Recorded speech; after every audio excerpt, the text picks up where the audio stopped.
कि बीजेपी के दबाव में ईडी होते हुए भी, इनकम टैक्स के दबाव होते हुए भी माननीय सर्वोच्च न्यायालय ने उस केस को यह कह के खारिज कर दिया, कहीं भी केस को एफआईआर नहीं किया। आपने केस के प्रथम प्राइमा फेसी में कंप्लेन केस है और ये कंप्लेन केस किसी प्राइवेट पार्टी का है। इस तरह से वो केस आज खारिज हो गई। इसी विषय को लेकर के हम इनकम टैक्स चौराहे पर जाएंगे और बीजेपी कार्यालय तक हम जाएंगे और वहां हम बीजेपी के खिलाफ सारे इंस्टीट्यूशन को गलत तरीके से इस्तेमाल कर रही है, उसका भी हम प्रोटेस्ट करेंगे। नमस्कार, दर्श न्यूज में आपका स्वागत है। मैं हूं आपके साथ विशाल। कांग्रेस आज इनकम टैक्स चौराहे पर बड़ा आंदोलन करने जा रही है। दरअसल कांग्रेस लगातार ये आरोप लगाती रही है कि भाजपा सरकारी संस्थाओं का दुरुपयोग कर रही है। इसको लेकर के आज पटना के इनकम टैक्स चौराहे पर आंदोलन करेगी। इस आंदोलन में प्रदेश अध्यक्ष से लेकर तमाम जो कांग्रेस के नेता हैं वो मौजूद रहेंगे। और साथ ही साथ आज प्रेस कॉन्फ्रेंस बुलाई गई थी, जिसमें देखिए नेशनल हेराल्ड केस पर जो फटकार लगी है, फटकार के बाद याचिका कहा जा रहा है खारिज, और ईडी को फटकार लगने के बाद तमाम सारे मामले सामने आए और माइक्रो फाइनेंस कंपनियां किस तरीके से बिहार की भोली भाली जनता को बरगला करके उनको लोन देती है और फिर कैसे प्रताड़ित करती है, ये भी मुद्दा आज प्रदेश अध्यक्ष राजेश राम ने अपने प्रेस कॉन्फ्रेंस में उठाया है। क्या कुछ कहा है, सबसे पहले हम आपको वो प्रेस कॉन्फ्रेंस सुनाते हैं। आज मैं आपके सामने दो गंभीर विषय को लेकर के सामने आया हूं। पहला गंभीर विषय ये है कि जिस तरह से नेशनल हेराल्ड मामले में विगत कई वर्षों से आदरणीय सोनिया गांधी जी, आदरणीय नेता राहुल गांधी जी को नेशनल हेराल्ड के मामले में ईडी ने समन जारी किया था।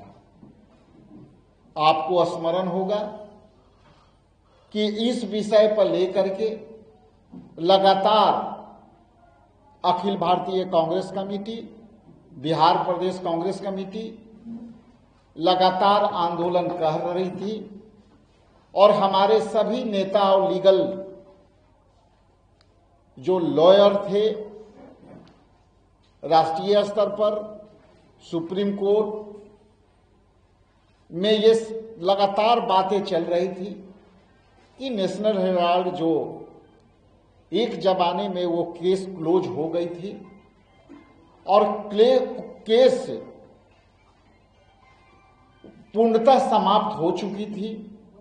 उसके बाद एक प्राइवेट व्यक्ति ने पूरे देश को गुमराह किया, पूरे न्यायालय पद्धति को गुमराह किया और उनके कंप्लेन पर ईडी ने समन जारी किया और लगातार राहुल गांधी जी से 78 घंटे पूछताछ की गई। आदरणीय सोनिया गांधी जी से उनकी स्वास्थ्य सेहत खराब होने के बाद भी ईडी ने जो है लगातार पूछताछ किया और उस समय हमारे नेता और लीगल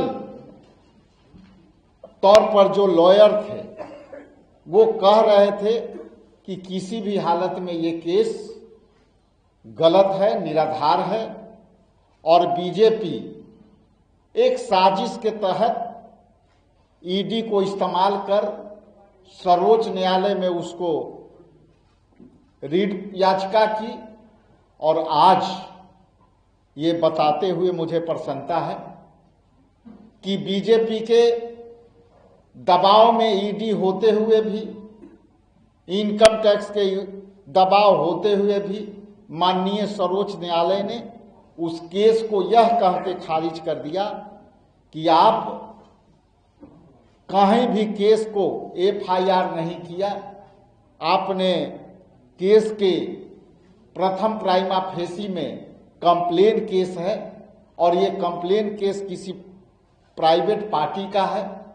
इस तरह से वो केस आज खारिज हो गई और ये कह के ईडी को फटकार लगी कि आपने किस हैसियत से, किस बिना पर आपने इतनी बड़ी कदम उठाई और यदि आपको किसी को समन करना था तो आपने केस दर्ज क्यों नहीं कराई। इसलिए जो आपके बीच अखिल भारतीय कांग्रेस कमेटी और बिहार प्रदेश कांग्रेस कमेटी साफ तौर पर स्पष्ट करते रही है कि इसमें बीजेपी हमारे नेताओं को डराने का काम किया। राहुल गांधी जी को डराने के लिए सारा ये समन जारी किया गया, पूछताछ किया गया, लेकिन न्याय योद्धा डरे नहीं और निडरता के साथ उन्होंने कहा कि एक दिन न्याय मिलेगा। और आज ये सर्वोच्च न्यायालय ने साफ तौर पर मना कर दिया और बीजेपी एक्सपोज हो गई। इसलिए ये जो विषय है, इस विषय के लिए मैं आप सबसे मुखातिब हुआ और इसके बाद इसी विषय को लेकर के हम इनकम टैक्स चौराहे पर जाएंगे और बीजेपी कार्यालय तक हम जाएंगे और वहां हम बीजेपी के खिलाफ जो सारे इंस्टीट्यूशन को गलत तरीके से इस्तेमाल कर रही है उसका भी हम प्रोटेस्ट करेंगे। दूसरा विषय आपके सामने मैं ये कहना चाहता हूं कि जैसा कि आप जानते हैं कि मुजफ्फरपुर जिला के ग्राम नवलपुर मिसरौलिया पंचायत अंतर्गत सकरा विधानसभा अंतर्गत अमरजीत राम और उन्हें भूख, कर्ज और आर्थिक तंगी के कारण आत्महत्या स्वयं किए।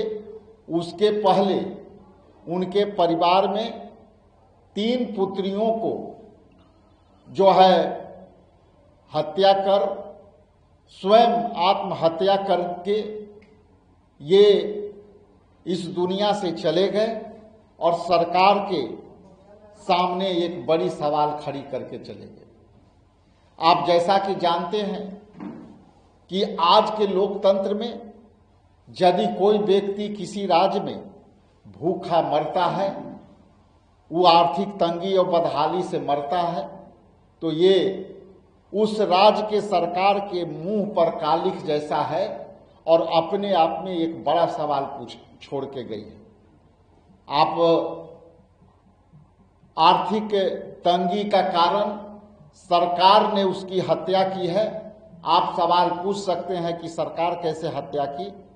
तो ये माइक्रो फाइनेंस कंपनियां जो है कर्ज के नाम पर महिलाओं को सॉफ्ट टारगेट करती है और सॉफ्ट टारगेट कर करके समूह बना करके और उनको कर्ज देती है और 50,000 कर्ज के रूप में वो 1.5 लाख 2 लाख रुपया वसूलती है और नहीं वसूलने पर पुनः दूसरा माइक्रो कंपनियां, फाइनेंस कंपनियां फिर उसको लोन देती है और लोन दे करके उसको पूरे समूह में जो है प्रताड़ित करता है। और आज मैं उदाहरण सहित जो मिसरौलिया गांव का जो घटना है वो सरकार इस पर गंभीरता से सोचे और उसी गांव के अगल बगल जो है 5 लोग अपने घर में ताला लगा करके चले गए और जब मैंने पता किया तो यह पता चला कि वो किसी ने 50,000 समूह से पैसे लिए, माइक्रो फाइनेंस कंपनियां से लिए और पैसा नहीं देने के कारण वो अपने घर परिवार को त्याग कर अपने घर में ताले लगा कर के चले गए। वो बीपनपुर,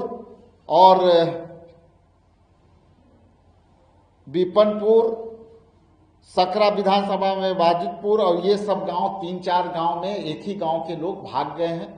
इसलिए आपके माध्यम से मैं सरकार को चेताना चाहता हूं कि आप तुरंत माइक्रो फाइनेंस कंपनियां को अंकुश लगाएं, और नहीं लगाएंगे तो हर गांव में जो है आपको इस तरह के सैकड़ों लोग मिलेंगे जो माइक्रो फाइनेंस कंपनियां से पैसे लिए और समूह, जो महिला के समूह होती है उसके माध्यम से उनको लूटे गए। और जब आर्थिक तंगी होती है तो या तो लोग आत्महत्या कर लेते हैं या फिर इस जो है अपने घर में ताले लगा करके भाग रहे हैं। और ये बड़ी षड्यंत्र है सरकार के साथ, भ्रष्टाचार का षड्यंत्र है सरकार के साथ। चूंकि माइक्रो फाइनेंस कंपनियां सरकार के नुमाइंदे से मिलकर स्वयं सहायता समूह को इस्तेमाल करती है और ऐसे लोगों को, गरीब लोगों को, खास करके गरीब महिलाओं को टारगेट करती है। और ये इस वजह से लोग फाइनेंस के कारण, भूखमरी के कारण, आर्थिक तंगी के कारण लोग सूदखोरी के शिकार हो रहे हैं। इसलिए हम आने वाला समय में इसकी बड़ी आंदोलन की हम तैयारी करेंगे और इस विषय को लेकर के हम जनहित में इस आंदोलन को ले जाएंगे। इन्हीं चंद शब्दों के साथ आप सबका बहुत बहुत आभार, बहुत बहुत धन्यवाद। कोई क्वेश्चन है तो आप दे दीजिए। पारापारी सवाल है कि बिहार के मुख्यमंत्री नीतीश कुमार एक आयुष महिला चिकित्सक को नियुक्ति पत्र देने के दौरान उनका हिजाब खींचा और आज उसके भाई का स्टेटमेंट आया है कि वो सदमे में है, वो ज्वाइन नहीं करेगी। देखिए, ये अपने आप में एक बहुत बड़ा प्रश्न चिन्ह है। नीतीश कुमार तो कभी ऐसे नहीं थे, और नीतीश कुमार जी यदि इस तरह से किए तो मुझे लगता है कि भाजपा के प्रभाव में आ गए हैं, उनकी संस्कृति उनको पसंद आ गई है और किसी खास विशेष वर्ग के लोगों की जो एक परंपरा है, एक तहजीब है, वो तहजीब में रहने के लिए, और खास करके जो लड़की है वो जिस वर्ग से आती है, जिस समुदाय से आती है, एक वो परंपरा है और उस तरह से करना हम समझते हैं कि घोर निंदनीय है। मैं इतना ही कह सकता हूं। लेकिन नीतीश कुमार जी बीजेपी के प्रभाव में हैं, इसलिए उनकी संस्कृति धीरे धीरे एडॉप्ट कर रहे हैं। अध्यक्ष जी, एक चीज बताइए, अतहर हुसैन नालंदा में उसकी निर्मम हत्या कर दी गई, प्लास से कान नोचा गया, उस पर गर्म पानी छिड़का गया और बहुत सारे उसके साथ अत्याचार किया गया, उसकी हत्या हुई। तो अब तक कांग्रेस ने इस पर क्या पहल? आज ही मेरा प्रोग्राम था वहां जाने का, क्योंकि जब वहां से मैं चला 5 तारीख का ये घटना है और आज हमें चूंकि आंदोलन हो गई तो मैं कल वहां जाऊंगा और मेरी तैयारी हो चुकी थी। इसमें हमारे वहां के स्थानीय उम्मीदवार जो अल्पसंख्यक डिपार्टमेंट के चेयरपर्सन भी हैं, वो हम लोग दोनों मिलके बहुत जल्दी जा रहे हैं। 5 तारीख की घटना आज 15 तारीख को, 17 तारीख को। बिल्कुल उसका जवाब मैं दे दिया। हम लोग अपने स्तर से ऊपर भी हम लोग प्रोटेस्ट किया था, लोगों से बात किया था, लेकिन चूंकि ये नवादा की घटना थी, फिर यहाँ के निवासी थे, इसलिए हमें वहाँ जाने में विलम्ब होने का एक ही कारण है कि हम लोग अलग अलग कार्यक्रमों में दिल्ली के रैलियों में व्यस्त थे, इसके कारण। लेकिन ये जो घटना है, ये इस तरह से घटना निंदनीय है और हम समझते हैं कि संप्रदायवाद का कोई जो है जगह नहीं है, संविधान का विरोधी काम हुआ है, इसलिए हम उस परिवार के साथ खड़े हैं। अरे सर, पूरा सवाल नहीं, तो पूरा सवाल नहीं। अभी हम लोग वहीं जाएंगे। इनका 2-2-2:30 बजे हमारा वहाँ है और हम लोग वहाँ पे जाएंगे। 14 नवंबर को मतगणना हो गई, आपके विधायक भी जीत गए हैं, अब आपकी विधायक दल के नेता कौन होगा? 6 विधायक हैं। ये देखिए प्रीतम जी, ये कई बार सवाल आ चुका है और इस सवाल का मैं उत्तर दे चुका हूँ। हम लोकतांत्रिक पद्धति का है, हम रीजनल पार्टी नहीं है कि चुटकी बजा के एक व्यक्ति लेता है। हमारा एक पद्धति है और वो पद्धति में सभी विधायकों का राय ले जा चुकी है और हम लोगों ने हाईकमान को अपना जो है अवगत करा दिया है। लेकिन चूंकि CLP बनना, सचेतक बनना अभी विधानसभा के 17 अवधि विधिवत शुरू होगी, उसके पहले हम लोग दे देंगे। कुछ लोगों का आरोप है कि आप कांग्रेस डर गई है। हम इनका सवाल, अरे आपका सवाल हो गया सर, नेक्स्ट। क्यों सवाल से भरते हैं क्या?